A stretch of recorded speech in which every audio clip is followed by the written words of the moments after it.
유전자를 고치는 거예요. 그럼 거기서 정상적인 유전자가 나오겠죠. 그래서 이 둘을 약간 구분해서 보셔야 됩니다. 그런 거고, 그래서 이제 신문에서 보면 이런 기사 보셨나요? 21년도 기사고요. 25분짜리. 그래서 이 유전자 치료제가 현재 전 세계에서 가장 비싼 치료제예요. 그 어떤 한 번 시술에 25입니다.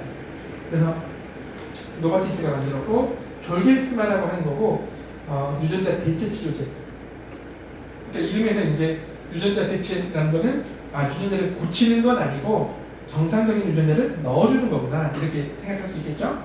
네, 그래서 척수성 근위축증, 근육이 발달이 안 되는 그런 질환에 딱 찌르면은 그때부터 유전자가 들어가서 정상적인 근육이 만들어져서 한 번 치료만으로 막 뛰어다니고 하지는 못하지만 휠체어 타야 될 애가 걸어다니기 시작하는 거죠. 뭐 이런 식으로 돼 있고, 안과 치료제 실명되는 질환인데 선천성 흑암시라든가 뭐 망막생소염성 지금 같은 경우에는 이제 유전자 치료제를 통해서 럭스타나라고 하는 걸 넣었죠. 그래서 이것도 역시 엄청 비쌉니다. 15억 정도 하고, 그러면 뭐 고민하는 거죠. 한쪽만 맞을까? 15억, 양쪽 하면 20, 30억 이런 고민하는 거고. 근데 지금은 보험 처리가 돼요. 미국도. 근데 왜냐면 보험회사가 어차피 이걸 안 하면 평생 약물 복용해야 돼요. 그 비용 대비 한 번 맞는 게 더 나을 수도 있겠다 이렇게 생각하는 거예요. 그래서 근데 이런 게 어떻게 현실화 됐고, 아마 처음이라 이런 거지 이것도 시간 가면 무조건 싸지거든요. 기술이라는 건 그렇습니다. 그리고 이제 이게 이제 올해 기사죠. 올해 기사 보면 다가오는 첫 유전자 편집 치료제. 그러니까 기존의 유전자 치료제랑 달라요. 유전자 편집 치료제.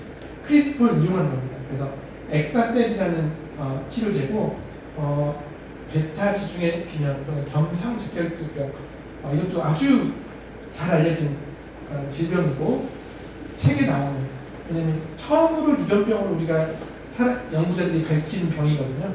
이 병에 쓸 수 있는 크리스퍼를 통한 치료제가 되겠습니다. 그리고 그러니까 아직 상용화는 안 됐고 허가 신청을 했고 지금 미국에서 통과 중인 거예요. 그래서 빠르면 올해 말, 내년 초에 통과돼서 나올 거다 이렇게 되는 거고, 모더나 아시죠? 화이자 모더나 mRNA 만들었던 거기서도 유전자 편집 치료제를 만들려고 지금 엄청나게 연구를 쏟아붓고 있다 이런 기사입니다. 그래서 그 원리를 잠깐 설명드리자면 이렇게 사람은 적혈구가 동글동글하죠. 그래서 산소를 잘 전달합니다. 적혈구가 돌면서 산소를 전달하는 거예요. 근데 선천적으로 적혈구가 이렇게 낫형입니다. 밤낮 할 때 낫 아니고 풀벨 때 낫, 시옷받침 알아요? 낫? 요즘 이제 논 가봤어요? 네. 낫 모양. 그래서 그 낫처럼 생겼죠. 이렇게. 그래서 낫형 적혈구라고 하고요. 그러면 이렇게 생기면 산소 전달이 잘 안 돼요. 그래서 이런 환자는 조금만 무리를 하면 막 숨이 차가지고 허흡되면서 사망에 이를 수도 있어요. 그리고 자칫 이렇게 조금 굴곡진다 하면 이게 또글또글하지 않으니까 막혀가지고 혈액순환이 안 되기도 합니다. 굉장히 심각한 질환이고 그래서 평생 혈액을 바꿔줘야 돼요. 이렇게 주기적으로. 그런데 이 환자를 어떻게 고치냐면 이게 기가 막힙니다. 유전자가 잘못되어 있잖아요. 근데 어릴 때 뱃속에서는 감마가 만들어져요. 헤모글로빈 감마가. 근데 태어나면 감마는 안 만들어지고 베타가 만들어집니다. 태어나면. 이 사람들은 베타가 잘못되어 있는 사람들이에요. 그러니까 어떻게 하냐면 유전자 가위로 크리스퍼로 유전자를 바꿔가지고 태어나도 감마가 나오게끔 만들어주는 거예요. 감마는 정상적이었잖아요. 이 감마가 정상적이지 않았다면 사실 뱃속에서 유산됐을 거예요. 감마는 정상이기 때문에 태어나도 감마가 나오게끔 만들어주는 거예요.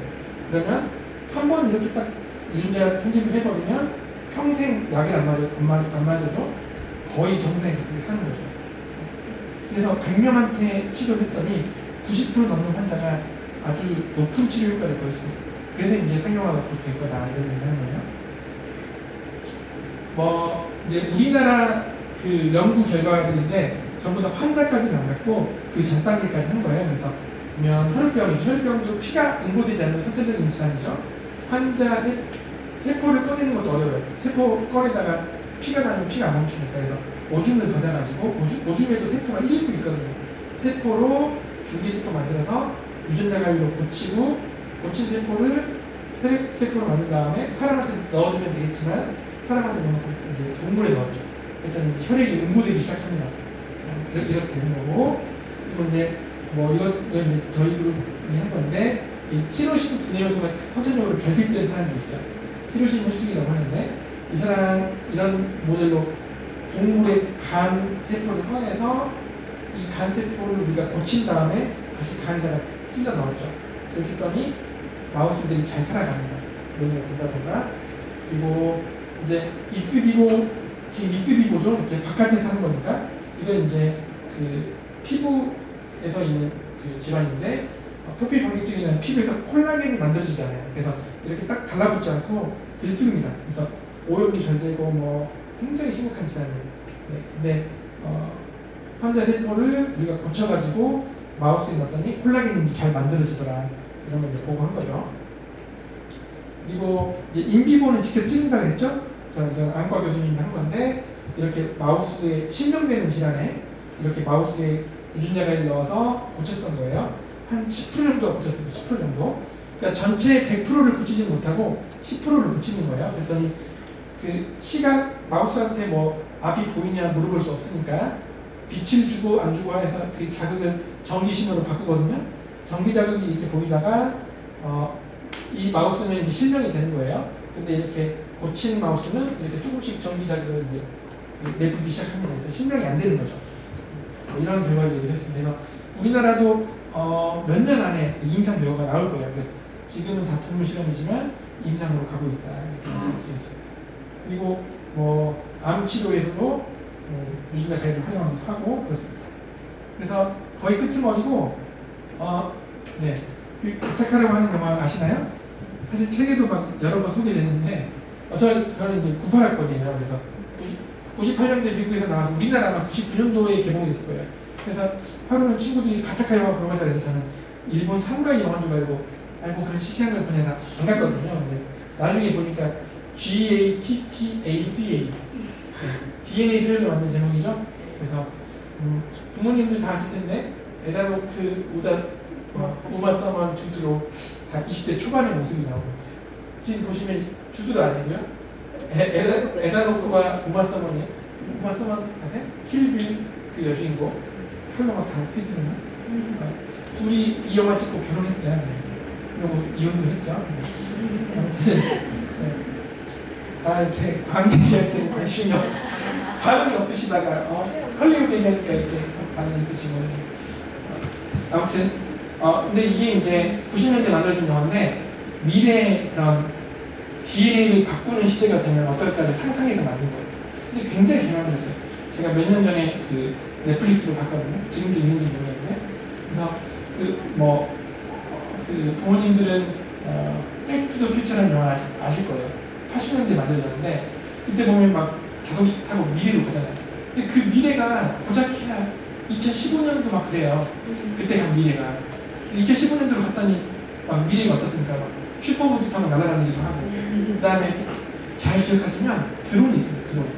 드론 막 떠다니고 평면 TV 있고 막 그러거든요. 선전하고 근데 다 유치가 됐죠.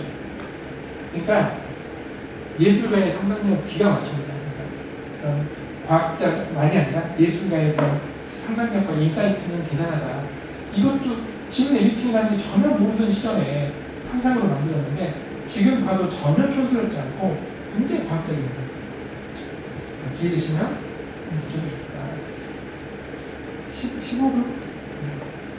꼭 보시고요. 그리고 제가 이제 DNA를 바꾸는 기술이 어쨌든 사회적으로도 굉장히 이슈가 되기 때문에 좀 잘 쓰인 사례가 뭘까?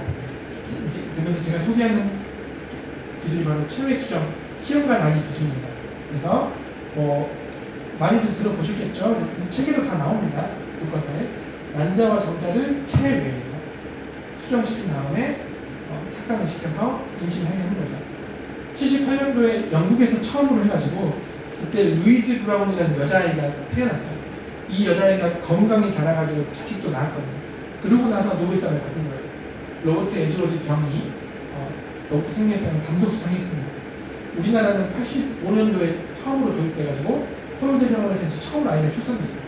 근데 그때 신문지 기사인데 동아일보 기사 보시면 한자 요즘 학생들이 안 배우더라고요. 시험관 아기 탄생 부감이라고 써있어요. 이런 문제들이 있다. 근데 뭐 아주 헛된 소리는 아니거든요. 그러니까 충분히 우려할 수 있습니다. 이게 사회에서 어떻게 통제하고 어떻게 합의해서 쓰느냐 그런 거고 85년도니까 30년 지난 15년도 기사예요.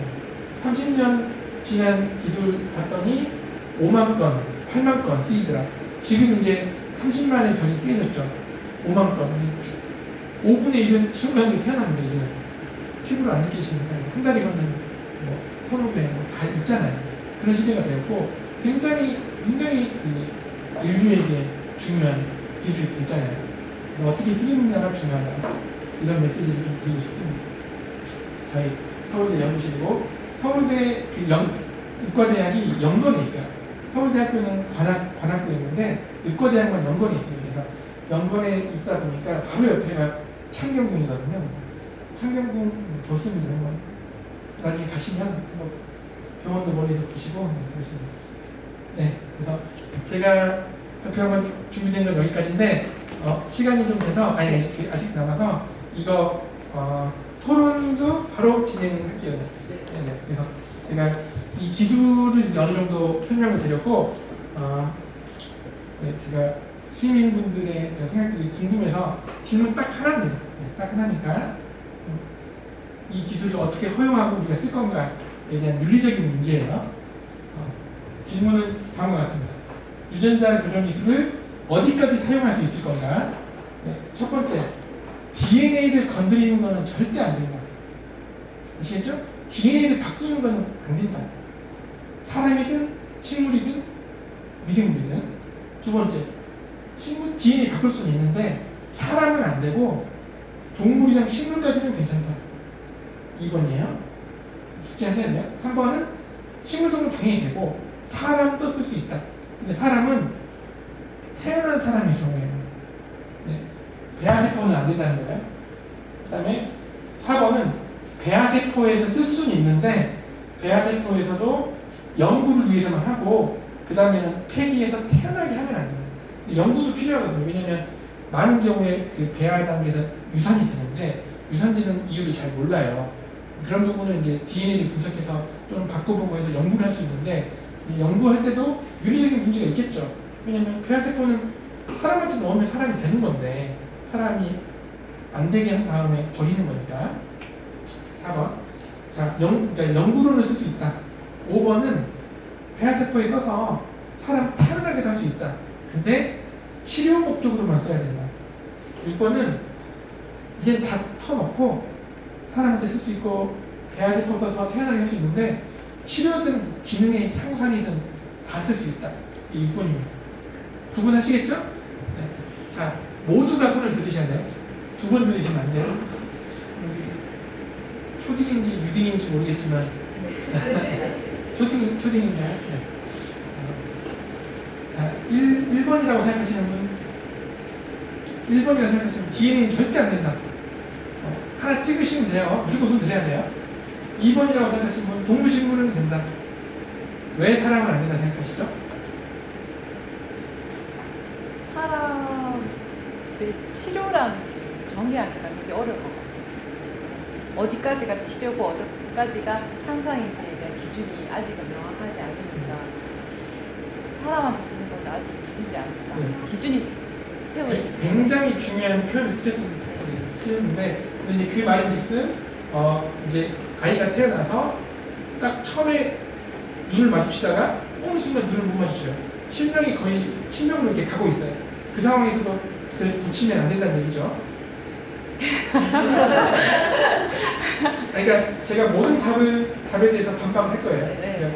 기분 나쁘게 듣지 마시고 그렇다는 얘기죠. 네, 다양성의 문제도 제일 감내해라. 네. 근육 질병이든 네. 태어난 TB 질환이 있든 알겠습니다. 나중에 화요일만 상담을 해주시는 거예요. 네 번째, 배아세포 할 수 있는데 기초 연구만 해야 된다. 한 번 안 하셨어요. 죄송합니다. 3번. 네. 성체 치료까지는 가능하다. 네네네. 그러면 맨 끝에. 왜 그러면? 네네. 왜? 그냥 4번이 안 될 것 같아서 3번까지가 태어난 사람의 DNA는 바꿀 수 있다.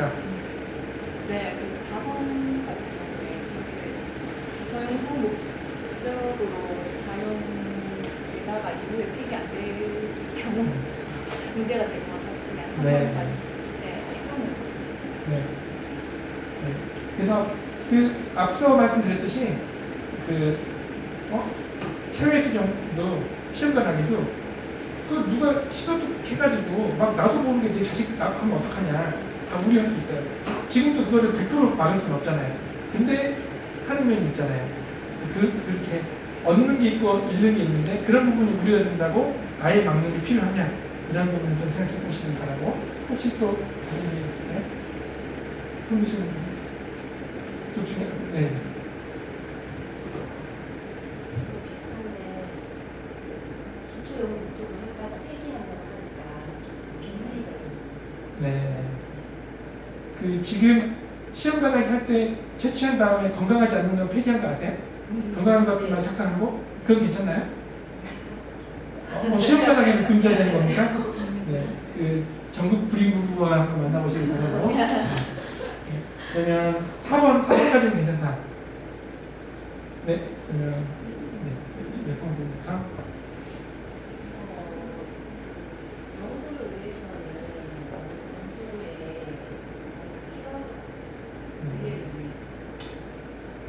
수정란이 되고부터는 이렇게 자라면서 형체를 띠기 시작하거든요. 그러면 연구하고 폐기도 괜찮은 거죠.